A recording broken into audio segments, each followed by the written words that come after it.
கர்த்தருடைய பரிசு நாமத்திற்கு ஸ்தோத்திரம் உண்டாவதாக. இன்றைய ஜீவ வார்த்தை நிகழ்ச்சியை கேட்டுக்கொண்டிருக்கும் அனைவரையும் கர்த்தருடைய பரிசு நாமத்தினால் வாழ்த்துகிறேன், ஆசீர்வதிக்கிறேன். இன்றைய தின தியானத்திற்கு தேவன் கொடுத்த வேத பகுதி அது 1 பேதுரு 5ஆம் அதிகாரம், அதில் 6ஆம் வசனம். 1 பேதுரு 5:6. ஆகையால் ஏற்ற காலத்திலே தேவன் உங்களை உயர்த்தும்படிக்கு அவருடைய பலத்த கரத்திற்குள் அடங்கி இருங்கள். தேவன் உங்களை ஏற்ற காலத்தில் உயர்த்தப் போகிறார். இதை கேட்டுக்கொண்டிருக்கும் அனைவரையும் தேவன் உயர்த்தும் நேரம் நெருங்கிவிட்டது. தேவன் உங்களை உயர்த்தும் காலம் வந்துவிட்டது. ரொம்ப சமீபத்தில் இருக்கீங்க, நீங்க ரொம்ப சமீபத்தில் இருக்கீங்க. இன்னும் ஒரு சிலவங்களை உயர்த்தி விட்டார். இதை கேட்டுக்கொண்டிருக்கும் உங்களை அநேகரை உயர்த்தி இருக்கிறார். ஆனா அதை நம்ம புரிந்து கொள்ள முடியல. புரிந்து கொள்ள முடியாதனால தான் இவ்வளோ போராட்டங்கள், பிரச்சனைகள்ல ஓடிக்கொண்டு இருக்கிறோம். நம்ம அதை நம்ம உணர்ந்து கொள்ள வேண்டும். தேவன் உங்களை உயர்த்தி இருக்கிறார். அதான் அந்த வசனம் எப்படி சொல்லுது பாருங்க. ஆகையால் ஏற்ற காலத்தில் தேவன் உங்களை உயர்த்தும்படிக்கு. ஆகையால்னா நீங்க காத்து கொண்டிருங்க. ஆகையால்னா நமக்கு எல்லாமே தெரியும். இதுக்கு ஒரு சரியான ஒரு அர்த்தம் சொல்ல முடியாது.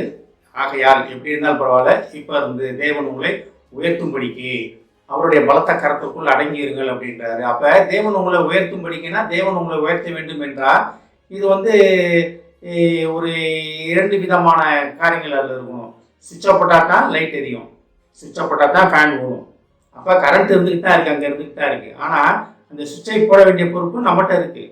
சுவிட்சை போடாமல் லைட் எரியல, பல்ப் எரியல, கரண்ட்டு உள்ளே இருக்க, ஃபேன் ஓடலை, என்னாச்சுன்னுக்கிட்டே இருந்தோம்னா நமக்குன்னு ஒரு பொறுப்பு இருக்குது. அந்த சுவிட்சை நம்ம ஆப்ரேட் பண்ண வேண்டிய காரியம் நம்ம தான். விசுவாசமாகிய சுவிட்சை, விசுவாசமாகிய காரியங்களை நம்ம ஆப்ரேட் பண்ணணும்.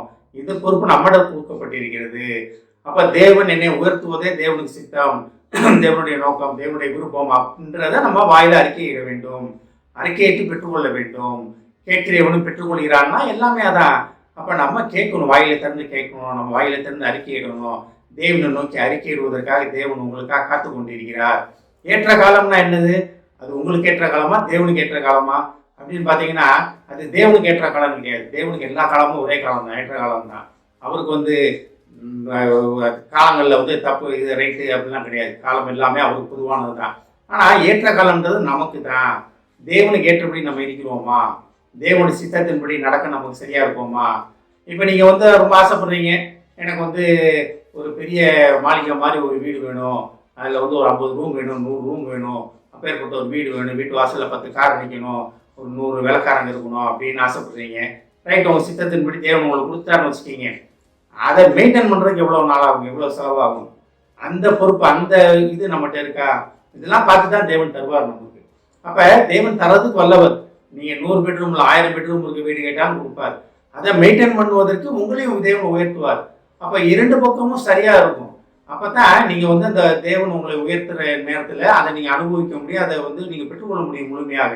நீங்கள் எதுவுமே செய்ய மாட்டேன், ஆனால் தேவன் என்னை உயர்த்தணும், தேவன் எனக்கு என்னென்ன செய்யணும் அப்படின்னீங்கன்னா அது நடக்கவே நடக்காது. நீங்கள் தேவனுக்கு ஏற்ற காலத்தில் தேவன் உங்களை உயர்த்தும்படிக்கு ஒரு பலத்த கரத்திற்குள் அடங்கியிருக்கணும்னா நீங்கள் தேவனுக்குள்ள அடங்கி இருக்க வேண்டும். தேவனோட சித்தத்தை புரிந்து கொள்ள வேண்டும். ஆபிரகாமுக்கு தேவன் சொல்லி 25 வருடங்கள் ஆச்சு. ஆபிரகாம் 25 வருடம் காத்திருந்தாரா? தேவன் காத்திருந்தார். ஏன் 25 வருஷம் ஆச்சுன்னா தேவனோட முழு சித்தத்துக்குள்ள ஆபிரகாம் அமர்வதற்கு 25 வருடங்கள் ஆனது. அதான் ஏற்ற காலம். அப்போ தேவன் உங்களுக்கு கொடுப்பதற்கு ரெடியாக இருக்காரு. இந்த செகண்டே கொடுத்துருவார். ஆனால் அதை பெற்றுக்கொண்டு நம்ம எப்படி நடப்போம்? நம்மளுக்கு என்ன ஆகும்? நமக்கு பெருமை நாவி வந்துருமா? எல்லாத்தையும் உதாசீனப்படுத்துறது, எல்லாம் இருப்போம், நான் யார் தெரியுமா அப்படின்றது வந்துருமா? இதெல்லாம் இருக்கக்கூடாது. நமக்கு பொறுமை, நீடிய சாந்தம் எல்லாமே வேண்டும். அப்போ நம்மளும் நம்மளை தயார்படுத்தணும், தேவன் நம்மளை தயார்படுத்துவார். அப்போ இது 2 விதமான காரியங்கள் உண்டு.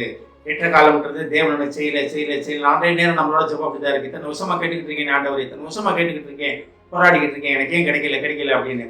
ஆனா அதுக்கு தடையா இருப்பது யாரு? நம்ம தான். அப்ப ஏற்ற காலத்தில் தேவன் உங்களை உயர்த்தும்படிக்கு அவருடைய பலத்த கரத்திற்குள் அடங்கியிருக்கீங்கன்னா நம்ம தேவனுடைய பலத்த கரத்திற்குள் அடங்கி இருப்பதற்காக நம்ம அழைக்கப்படுகிறோம். அடங்கி இருந்தோம்னு வச்சுக்கீங்களேன், எந்த காலமும் ஏற்ற காலம் தான். நீங்க தேவனுக்காக உண்மையிலே நீங்க தேவனுக்காக ஓடுவீங்க அப்படின்னு தேவன் அதை உணர்ந்துட்டாருன்னு வச்சுக்கீங்களேன், உங்களை உயர்த்துவதற்கு தேவனுக்கு எந்த ஒரு தடையும் கிடையாது.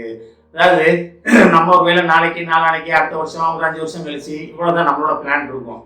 ஆனா தேவன் நம்மளை நம்ம காலங்கள் முடிந்ததுக்கு அப்புறமும் பரலோகத்துல அவரை தரிசிப்பது வரைக்கும் காலம் தேவனுக்கு தெரியும். நம்ம நாளைக்கு என்ன செய்ய போறோம், நாளானைக்கு என்ன செய்ய போறோம், சகலத்தையும் ஆராய்ந்து அறிந்தவர். அதனால தேவனுடைய பலத்த கரத்திற்குள் நம்ம அடங்கி இருக்கும் போது நம்ம தேவனுடைய சித்தத்தை மட்டும் நிறைவேற்றுவதாக காணப்படுவோம். அப்ப தேவனுடைய சித்தத்தை மட்டும் நிறைவேற்றுவோம்னா தேவன் உங்களை உயர்த்தும் நேரம் வந்து விட்டது. இதை நம்ம உணர்ந்து அதன்படி நடப்பதற்காக தேவன் நம்மளை அழைக்கிறார். மறுபடியும் இந்த வசனத்தை ஒரு தடவை படிக்கிறேன் பாருங்க. ஆகையால் ஏற்ற காலத்தில் தேவன் உங்களை உயர்த்தும்படிக்கு அவருடைய பலத்த கைக்குள் அடங்கி இருங்கள். அப்ப இன்றைய தினம் ஒரு முடிவு எடுப்போம்.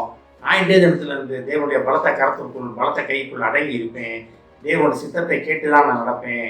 தேவனுடைய சொற்படி தான் நான் நடப்பேன். அதிகாலையில் எழுந்து தேவனை தேடி தேவன் எனக்கு என்ன வைத்திருக்கிறார் தெரிந்து கொண்டு அதன்படி தான் நான் ஓடுவேன். ஒரு முடிவெடுங்க, அதை செயல்படுத்துங்க.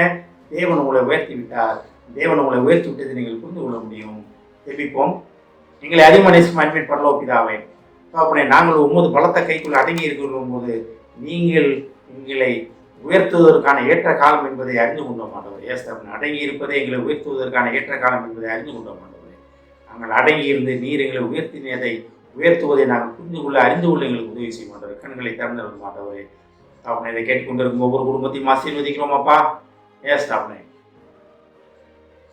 குடும்பத்தில் உள்ள ஒவ்வொருவரும் ஒரு பலத்த கரத்திற்குள் அடங்கி இருக்க உதவி செய்ய மாட்டவரே. நீர் அவர்களை உயர்த்துவேன் என்ற வாக்குக்காக நன்றி ஆண்டவர். ஒவ்வொரு குடும்பமும் எழுப்பி பிரகாசிக்க போவதற்காக நன்றி ஆண்டவரே. ஆசீர்வதிக்கிறோம் அப்பா.